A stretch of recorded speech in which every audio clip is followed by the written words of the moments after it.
तर अहमदनगरमध्ये आपण जाऊयात। अहमदनगरमध्ये राधाकृष्ण विखे पाटील आपल्या परिवारासह या ठिकाणी मतदान करण्यासाठी आलेले आहेत। तर सुजय विखे हे सुद्धा मतदान करण्यासाठी आलेले आहेत। अहमदनगरमध्ये निलेश लंके विरुद्ध सुजय विखे असा सामना रंगणार आहे आणि याच पार्श्वभूमीवर सध्या विखे पाटील हे मतदान करण्यासाठी आलेले आहेत। याआधी निलेश लंके सकाळीच मतदान करून गेलेले आहेत, तर आता सुजय विखे राधाकृष्ण विखे पाटील आपल्या परिवारासह मतदान करण्यासाठी या ठिकाणी आलेले आहेत। यासह या सगळ्या प्रक्रियेचा ते आढावा घेताना आपल्याला दिसतात।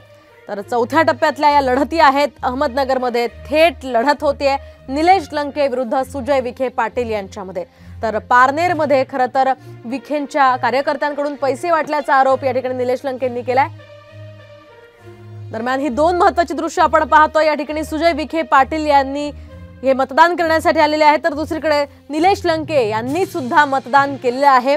अगदी सकाळीच निलेश लंके यांनी मतदानाचा आपला हक्क बजावलेला आहे, तर दुसरीकडे भाजपचे उमेदवार सुजय विखे पाटील हे सुद्धा मतदान करताना आपल्याला या दृश्यांच्या माध्यमातून दिसताय। ही थेट दृश्य अहमदनगर मधली आपण पाहतोय। निलेश लंकेंचं मतदान पार पडलंय, तर दुसरीकडे सुजय विखे सुद्धा मतदान करतायत। या लढतीकडे संपूर्ण राज्याचं लक्ष लागलेलं आहे, कारण निलेश लंके यांच्यावर वारंवार सुजय विखे आरोप करताना दिसतात। तर इंग्लिश वरून सुद्धा या दोघांमध्ये चांगलाच सामना रंगलेला होता, वाकयुद्ध रंगलेलं होतं आणि या सगळ्या पार्श्वभूमीवर आता या दोघांमधून कुणाच्या पारड्यामध्ये जनतेचा कौल पडतो हे पाहणं अतिशय महत्त्वाचं ठरणार आहे। अहमदनगर मधल्या या दिग्गजांचं भवितव्य आज मतपेटीत बंद होणार आहे। अगदी संध्याकाळी 6 वाजेपर्यंत हे मतदान पार पडेल। तिकडे पुण्यामधली ही दृश्य आपण पाहतोय।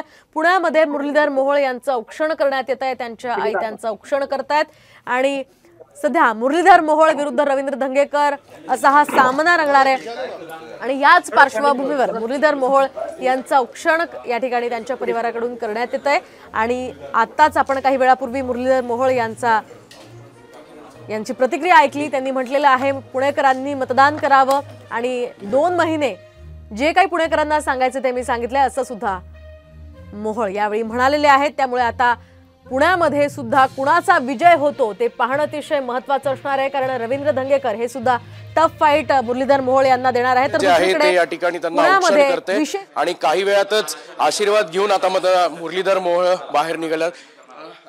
काय सांगाल, आजचा दिवस कसा आहे, किती महत्त्वाचा आहे? एकत्र सांगतो, आता खूप दिवस महत्त्वाचा आहे माझ्यासाठी। एक सर्वसामान्य कुटुंबातला मुलगा आज पुणे सारख्या लोकसभा जो देशामध्ये एक वेगळं त्याचं महत्त्व आहे, अशा लोकसभा निवडणुकीसाठी एक महायुतीचा उमेदवार म्हणून मी आज निवडणुकीला सामोरं जाते। मला असं वाटतं की खूप आनंदाचा क्षण आहे, माझ्यासाठी एक अभिमानाचा क्षण आहे। त्यामुळे घरातलेही सगळे खुश आहेत, सगळे आनंदी आहेत। पहिल्या दिवसापासून तुम्ही एक भूमिका घेतली होती की कधीही विरोधकांवर टीका करायची नाही, सातत्याने विरोधक जरी टीका करत असले तरी तुम्ही आजही तुमच्या भूमिकेवर ठाम आहात। 100% मी आजही नाव घेतलं नाही, कधीच घेतलं नाही 2 महिन्यात, कारण मला मी केलेल्या कामावरती पुणेकरांवरती हा विश्वास आहे की ते कामाला महत्त्व देतात। असं काही केल्याने लोकांचं लक्ष विचलित होत नसतं। शेवटी ही काही गल्लीतली निवडणूक नाही, ही देशाची निवडणूक आहे, देशाचे प्रधानमंत्री या निवडणुकीत ठरणार आहे। त्यामुळे मला असं वाटतं की फोकस ह्याच्यावर पाहिजे की तुम्ही काय म्हणून केलंय, तुम्ही काय करणार या शहरात, तुम्ही खासदार म्हणून जाणार आहात, तुमचं व्हिजन काय, या शहराच्या प्रश्नावरती तुमची भूमिका काय, नेमकी तुमचं भविष्यातलं नेमकं नियोजन काय। मला असं वाटतं नेमकं 2 महिने मी तेच केलं।